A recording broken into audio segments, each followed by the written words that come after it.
Hello students, BA first semester की history class which तुहाडा स्वागत है। साडी सैकेंड यूनिट चल रही सी जिस विच असी पहला क्वेश्चन कंप्लीट कर चुके हैं।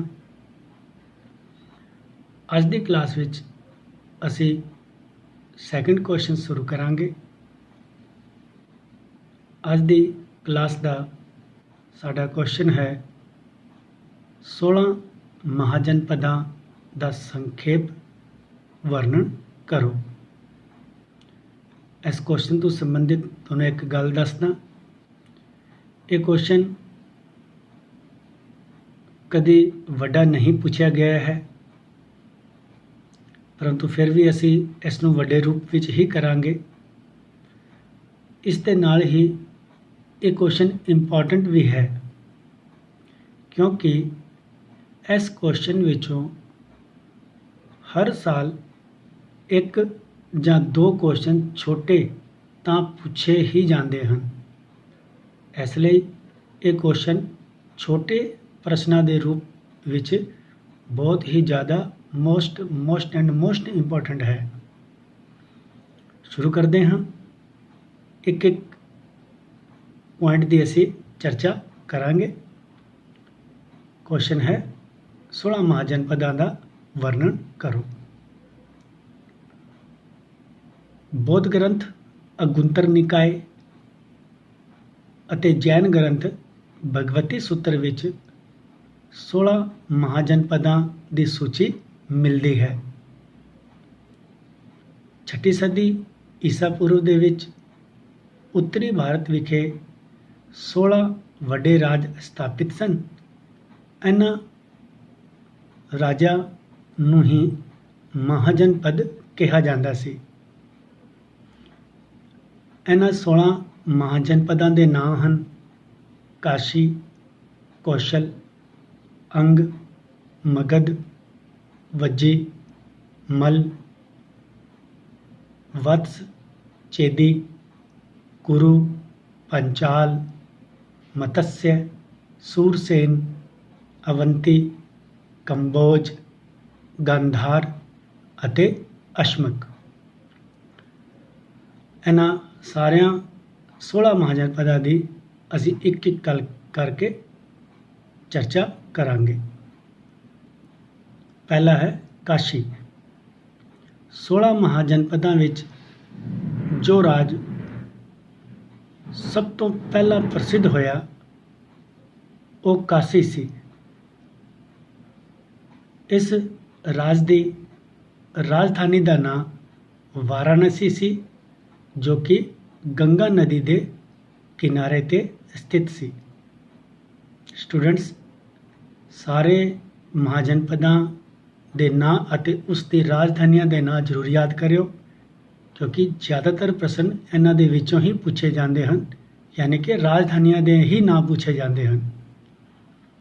ये राज शुरुआत विच बहुत ताकतवर सी अते अपने व्यापार के कारण बड़ा प्रसिद्ध सी। राजा ब्रह्मदत्त के शासन काल विच ये राज अपने विकास की चरम सीमा ते पहुँच गया सी। बाद विच इस राज की शक्ति कौशल, अंग अते मगध महाजनपदां नाल लगातार लड़ाइयां के कारण कमज़ोर पै गई सी। सिट्टे वजों 6वीं सदी ईसा पूर्व दे विच कौशल राज ने काशी ते अधिकार कर लिया सी। दूजा महाजनपद है कौशल। कौशल उत्तर भारत का एक ताकतवर राजतंत्रात्मक राज सी। इस राज विच वर्तमान दे अवध का खेत्र शामिल सी। इस राज की राजधानी श्रावस्ती सी। अयोध्या ਅਤੇ कपिलवस्तु इस राज के दो मुख्य नगर सन। अयोध्या भगवान राम के जन्म स्थान के रूप विच ਅਤੇ कपिलवस्तु महात्मा बुद्ध के जन्म स्थान के रूप विच प्रसिद्ध सी। ਪ੍ਰਸੇਨਚਿਤ ਕੌਸ਼ਲ ਰਾਜ ਦਾ ਸਭ ਤੋਂ ਤਾਕਤਵਰ ਸ਼ਾਸਕ ਸੀ। ਉਸ ਦੇ ਸ਼ਾਸਨ ਕਾਲ ਵਿੱਚ ਕੌਸ਼ਲ ਰਾਜ ਨੇ ਬਹੁਤ ਵਿਕਾਸ ਕੀਤਾ। ਉਸਨੇ ਆਪਣੀ ਸਥਿਤੀ ਨੂੰ ਮਜ਼ਬੂਤ ਬਣਾਉਣ ਦੇ ਲਈ ਆਪਣੀ ਬਹਿਨ ਦਾ ਵਿਆਹ ਮਗਧ ਦੇ ਸ਼ਾਸਕ ਬਿੰਬੀਸਾਰ ਨਾਲ ਕੀਤਾ ਸੀ। ਉਹ ਮਹਾਤਮਾ ਬੁੱਧ ਦਾ ਸਮਕਾਲੀਨ ਵੀ ਸੀ।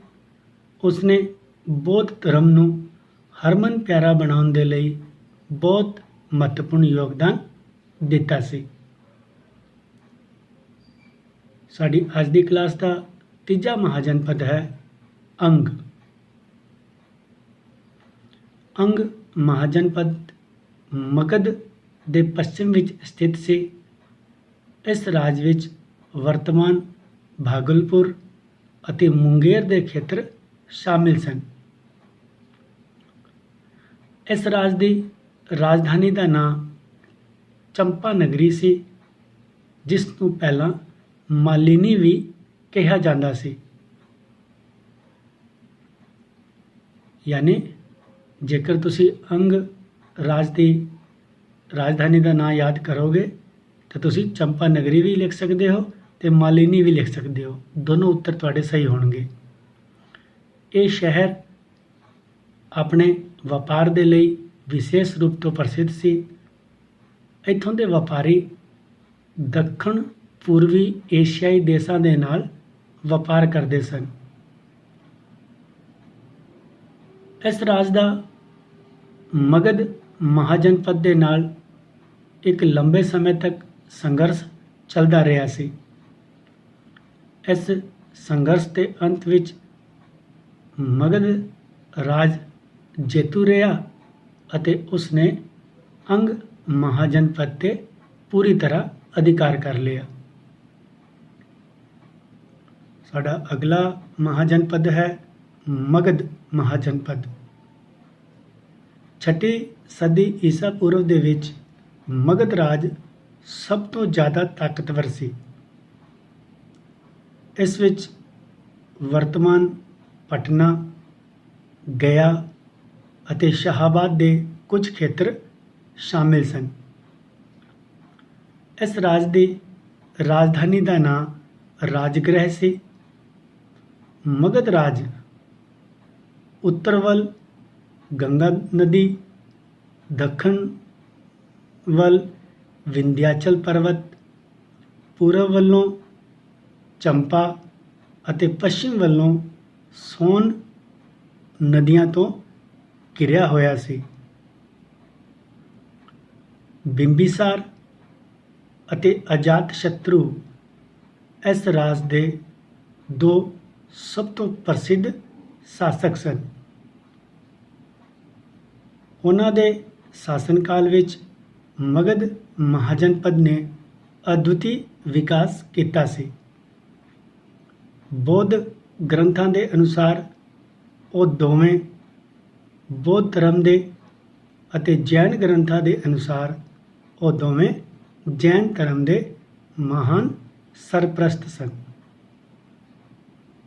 ਉਹਨਾਂ ਦੀ ਸਰਪ੍ਰਸਤੀ ਦੇ ਕਾਰਨ ਹੀ ਮਗਧ ਰਾਜ ਜਾਂ ਮਹਾਜਨਪਦ ਇੱਕ ਤਾਕਤਵਰ ਮਹਾਜਨਪਦ ਦੇ ਰੂਪ ਵਿੱਚ ਸਥਾਪਿਤ ਹੋ ਪਾਇਆ ਸੀ। ਮਗਧ ਤੋਂ ਸੰਬੰਧਿਤ ਅਸੀਂ ਪਿਛਲਾ ਕੁਐਸਚਨ ਵੱਡਾ ਵੀ ਕੀਤਾ ਹੈ। ਤੁਸੀਂ ਚਾਹੋ ਤਾਂ ਕੁਝ ਗੱਲਾਂ ਉਹਦੀਆਂ ਵੀ ਇਸ ਵਿੱਚ ਸ਼ਾਮਿਲ ਕਰ ਸਕਦੀਆਂ ਹੋ। ਤਾਂ ਸਟੂਡੈਂਟਸ, ਅੱਜ ਦੀ ਕਲਾਸ ਵਿੱਚ ਇੰਨਾ ਹੀ। 16 ਮਹਾਜਨਪਦਾਂ ਵਿੱਚੋਂ ਅੱਜ ਦੀ ਕਲਾਸ ਵਿੱਚ ਅਸੀਂ ਕੇਵਲ 4 ਮਹਾਜਨਪਦਾਂ ਦੀ ਗੱਲ ਕੀਤੀ ਹੈ। ਇਹਨਾਂ ਮਹਾਜਨਪਦਾਂ ਦੀ ਚਰਚਾ ਵਿੱਚ ਸਭ ਤੋਂ ਮਹੱਤਵਪੂਰਨ ਗੱਲਾਂ ਇਹ ਨਿਕਲ ਕੇ ਆਈਆਂ ਹਨ ਕਿ ਇਹਨਾਂ 4 ਮਹਾਜਨਪਦਾਂ ਦੀ ਰਾਜਧਾਨੀਆਂ ਦੇ ਨਾਂ ਤੁਹਾਨੂੰ ਯਾਦ ਹੋਣੇ ਚਾਹੀਦੇ ਹਨ।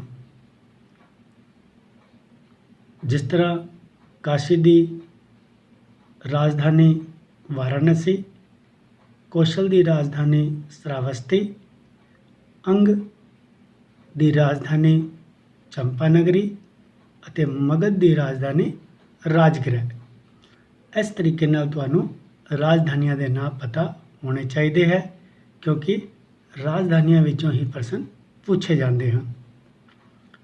ਅਗਲੀ ਕਲਾਸ ਵਿੱਚ ਅਸੀਂ ਐਸੇ ਪ੍ਰਸ਼ਨ ਨੂੰ ਜਾਰੀ ਰੱਖਦੇ ਹੋਏ ਬਾਕੀ ਦੇ 12 ਮਹਾਜਨਪਦਾਂ ਦਾ ਵਰਣਨ ਕਰਦੇ ਹੋਏ ਇਸ ਕੁਐਸਚਨ ਨੂੰ ਪੂਰਾ ਕਰ ਦਿਆਂਗੇ। ਤੁਸੀਂ ਨੋਟਸ ਨਾਲ ਨਾਲ ਬਣਾਉਂਦੇ ਰਹੋ। ਕੱਲ੍ਹ ਫਿਰ ਮਿਲਦੇ ਹਾਂ। ਉਦੋਂ ਤੱਕ ਦੇ ਲਈ ਬਹੁਤ ਬਹੁਤ ਧੰਨਵਾਦ।